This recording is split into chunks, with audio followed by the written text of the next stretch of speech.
Good afternoon and welcome to our latest live event from the European Parliament. We're here on the European Parliament's Facebook, Instagram and LinkedIn pages. In today's interview, we'll be discussing the inauguration yesterday of Joe Biden and the future of transatlantic relations. Our guest is the Chair of Parliament's US delegation, Radosław Sikorski. A very warm welcome. Witam, panie pośle. Hello, good afternoon.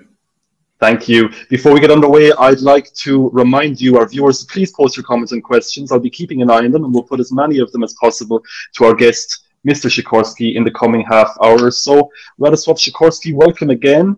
After 4 years of Donald Trump, it finally ended yesterday. Joe Biden became the 46th president of the United States, with Kamala Harris making history as the first woman vice president. What was your take on yesterday's events, the inauguration? Well, it was a classy event, but Trump ended the way he began, without class, without coming to the inauguration of his successor, just like he began with a really strange, aggressive speech. I think Europe is relieved to see him gone and full of hope for the return of seriousness and alliance politics.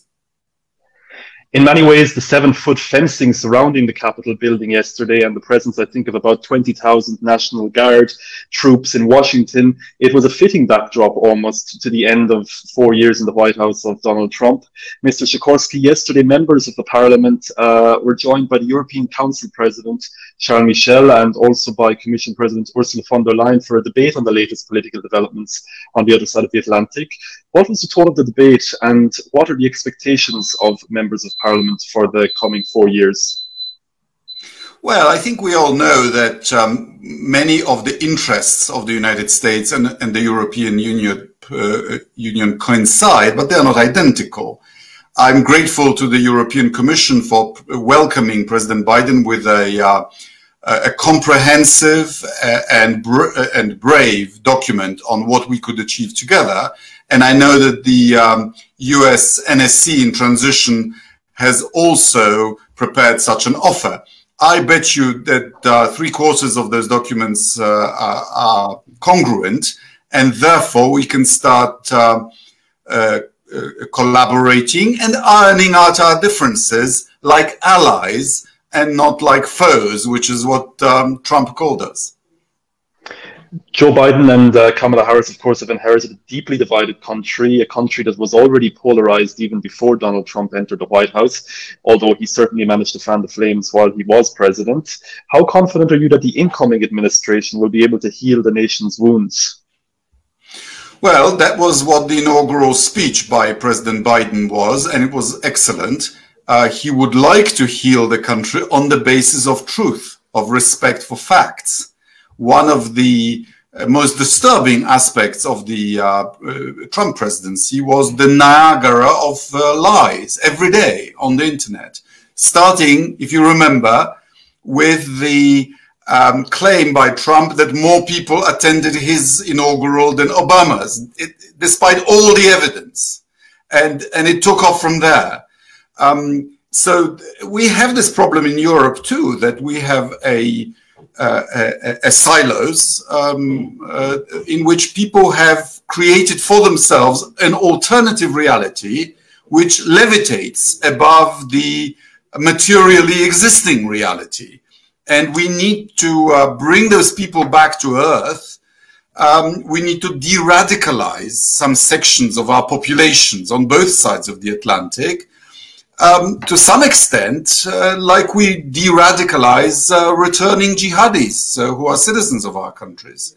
I mean, in Europe, we have some experience with radical terrorism, you know, Baader-Meinhof, Red Brigades, P2, and so on.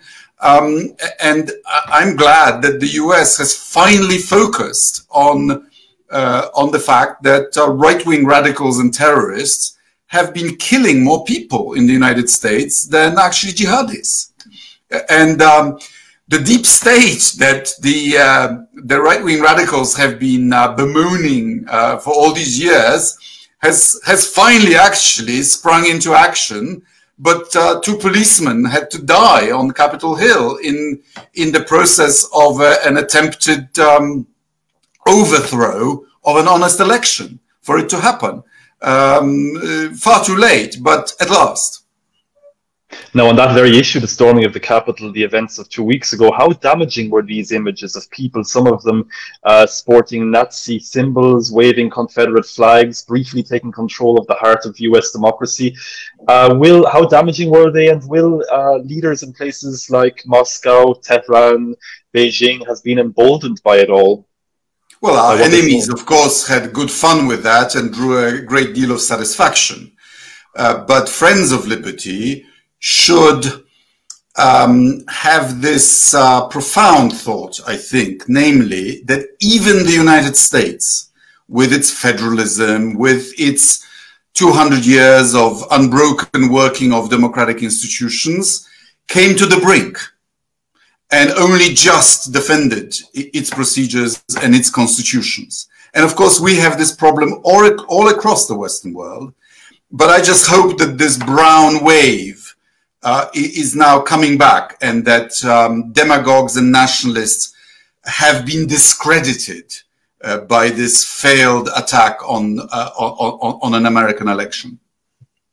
Now, you already mentioned silos and the need to de-radicalize.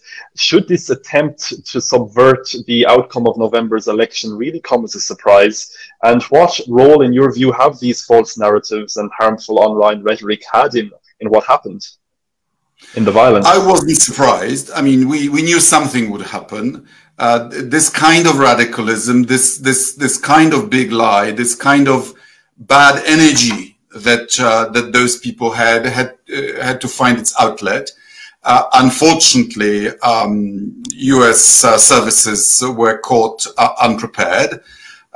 We need to draw conclusions. We also need to regulate social media, because on the one hand, they were used for far too long to organize this rebellion. And on the other hand, it can't be up to private owners of tech companies to decide who has access to the most important medium of communication in a democracy, the way it was decided belatedly towards Donald Trump. You know, every wonderful invention, such as the internet, such as the car, eventually needs regulation, because we discovered the downside. The highway code was passed 25 years after the invention of the car, and we are just over 30 years after the World Wide Web was activated. So it's high time. And I think the European Union, and in particular the European Parliament, has a key role in this, because the Chinese are not going to do it. The Iranians, the Russians have already created their own blogosphere.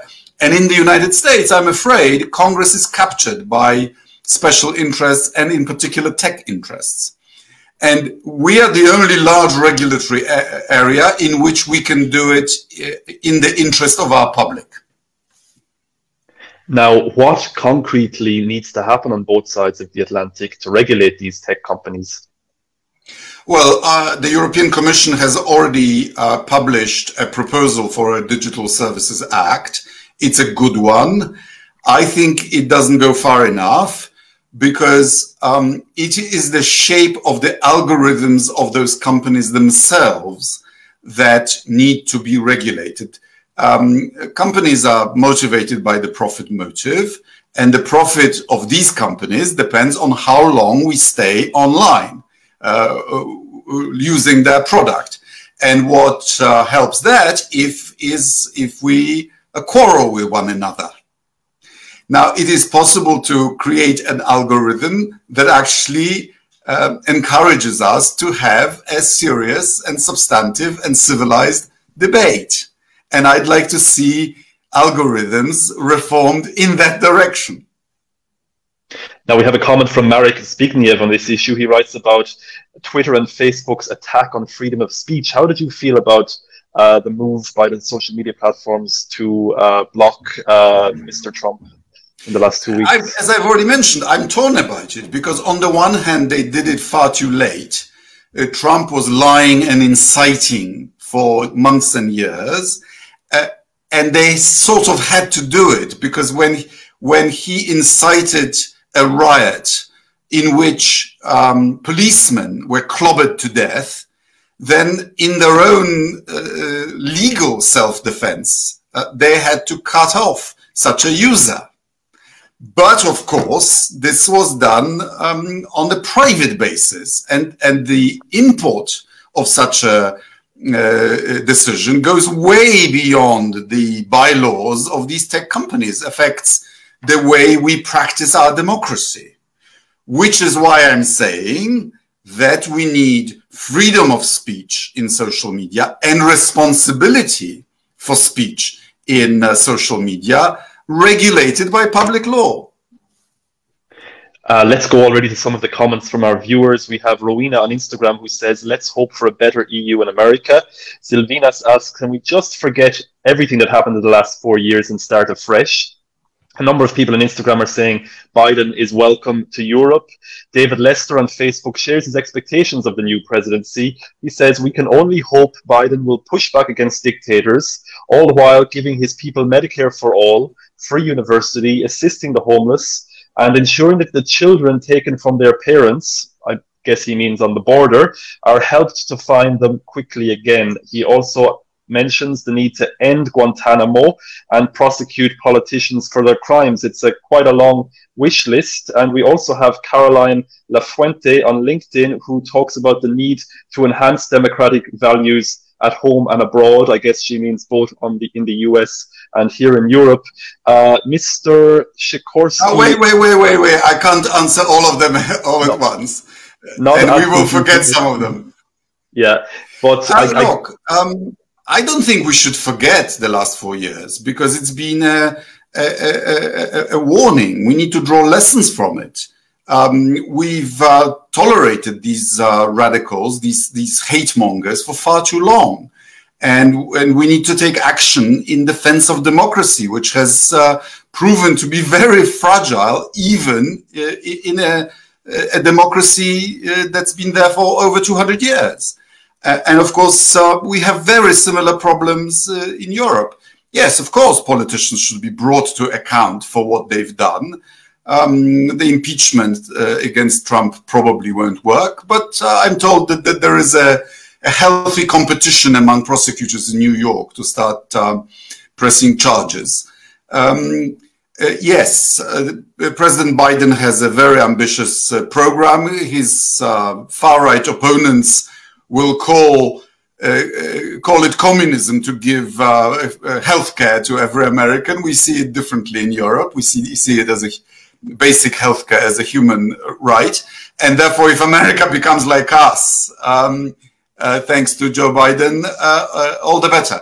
He also needs to fix America's crumbling infrastructure and the various treaties and alliances. NATO, he's already doing Paris. He's returning to WHO.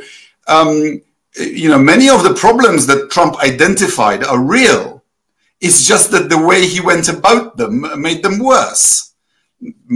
Not to mention relations with North Korea or with China, just to start with. Now, you mentioned, for example, the return to the Paris Agreement and the World Health Organization, also the willingness to re-engage with Iran diplomatically. Does US leadership still matter in your view, and what difference will this American return to multilateralism make? Oh, come on, that's a silly question. Of course, US leadership matters, because here in Europe, we can't even defend ourselves without the United States. Europe is incapable of fielding a defense capability worthy of its name if President Putin decided to do to the Baltic states what he's done to Ukraine. On the eastern flank, we are dependent on the United States, and therefore US policy and politics is of our direct concern. I'm one of those people who has advocated in the European Parliament for creating a defense capability that would at least protect our southern flank, where we can't count on the United States and where we have much softer threats that we should be able to cope with. But I'm afraid the EU Commission's proposals in the 7-year budget have been slashed from 13 billion euros for the whole period by half. And you can't have a serious defense policy for a whole continent for €1 billion per annum. So I'm afraid our member states need to get more serious about this. Now we have, for example, we have some comments on the Paris Agreement. Valeria and Florence writes the EU and the US need to work together on global warming. Fran Stimatz asks, will the EU try to push the US to make stricter climate laws and regulations? While Jorge on Instagram says he talks about the importance of restarting cooperation between the EU and the US. We've already talked about NATO and defense, for example. What about climate action? This is not my area of speciality. I understand that because of the recession in the wake of the pandemic, which is still with us, industrial output has gone down, therefore energy use has gone down, therefore emissions have also gone down. But of course, this can't be taken for granted. And that's why I'm glad that as the European Union, we've decided not just to spend money and consume it, but we've decided that our recovery fund will be used for transformational purposes, transforming our energy sector, but also our agriculture, our transport sector, so that we come out of the pandemic and the recession with a more modern and less energy intensive economy.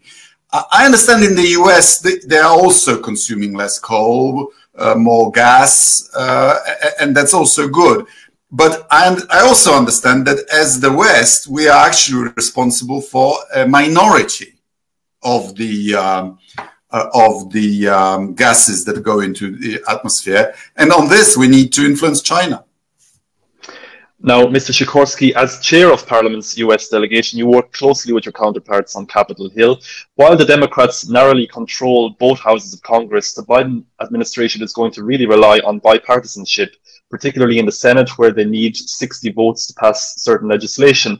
Here in the European Parliament, we're well used to bipartisanship. The political groups have no option but to work together to pass laws. What could Congress learn from us, and what will you be advising your counterparts in Washington? Well, actually, that used to be the feature of the US Congress. The US Congress almost requires cooperation. For example, cabinet posts are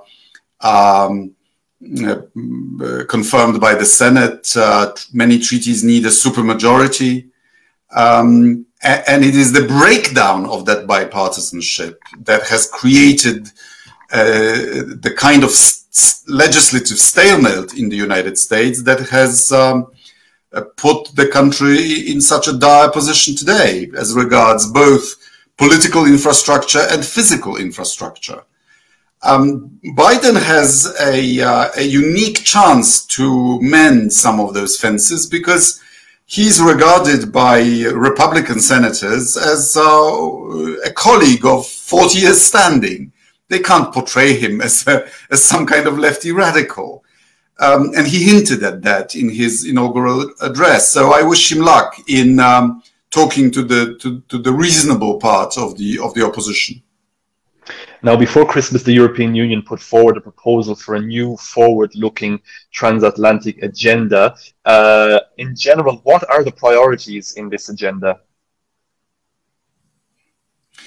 Well, we need to pool our resources in persuading the People's Republic of China to treat our companies well.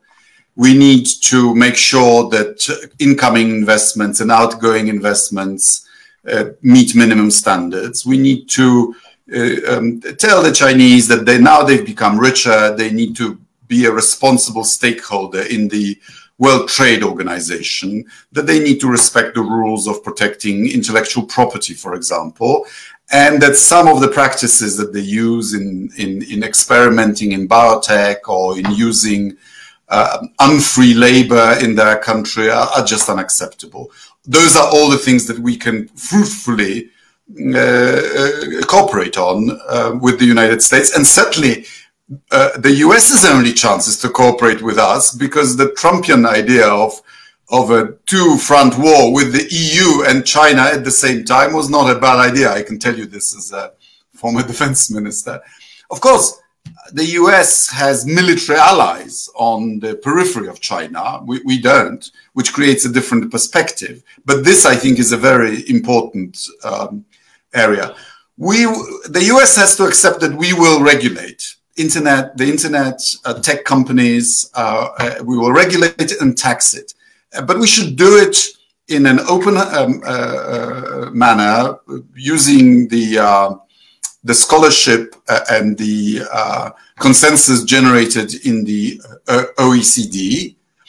And I'm glad that President Biden has said that fighting global corruption and eradicating tax havens is going to be a priority for his administration. If we could tax the 50 trillion euros that is estimated to be hidden away in tax havens, think of what we could do with the money for our social infrastructure, for everything, really. We have a lot of comments and questions coming in, Mr. Sikorski. Thank you to Federico on LinkedIn, who brings up the issue of pushing companies like Twitter and Facebook to come up with a proper algorithm, to reshape the algorithm. A lot of comments on the issue of China, which you just mentioned. We have a Greek follower who talks about crimes against humanity in China, and also the way information was hidden about COVID-19. Filip Szymik in Poland asks, will the US and the EU have a common policy to China? But Veronika Wilkanowska, and we're getting a lot of people in Poland commenting today, she asks, what impact will the EU's new investment agreement with China have on transatlantic relations? Could you respond to that, Mr. Sikorski? Well, in the European Parliament, we haven't seen it yet. This was passed in the dying days of the German presidency, but it will come up for ratification. And some colleagues have doubts. I haven't examined it in depth yet. I personally think we should be realistic. We don't have to agree on everything with countries that we trade with. And we need to understand that China is now a superpower, and there are things that we can persuade the Chinese to do, and there are others to which they will just say no. And our ability to force China is limited. We should make our arguments, and there are trade-offs that we will legitimately make, but it's not an easy situation. We can't dictate to China the way we can dictate to smaller countries. So I expect this issue to be quite controversial, in fact. Before we wrap up, Mr. Sikorski, COVID-19 aside, would you like to see Joe Biden and indeed Kamala Harris visiting and addressing the European Parliament as soon as the circumstances allow? Yes, I'd be delighted. The US, I hope, will set its house in order, and we need the US as the leader of the free world, but a US that is predictable, decent, that believes in exporting democracy by civilized means, and believes in alliances and in joint recovery from the manifold crises in which we find ourselves. So yes, if we can bring back the hope, if we can use the US as an example of how to overcome the divisions and how for the forces of democracy to prevail, quite frankly, we need their voice of hope and of cooperation. And if there was a vote on whether to have Biden and Harris at the European Parliament, I will certainly be in favor. Many thanks, Mr. Sikorski. Dziękuję za wywiad. Miłego dnia. Thank you. Thanks to all our followers on LinkedIn, Instagram, and Facebook. Have a lovely afternoon. Be safe. Goodbye. Bye-bye.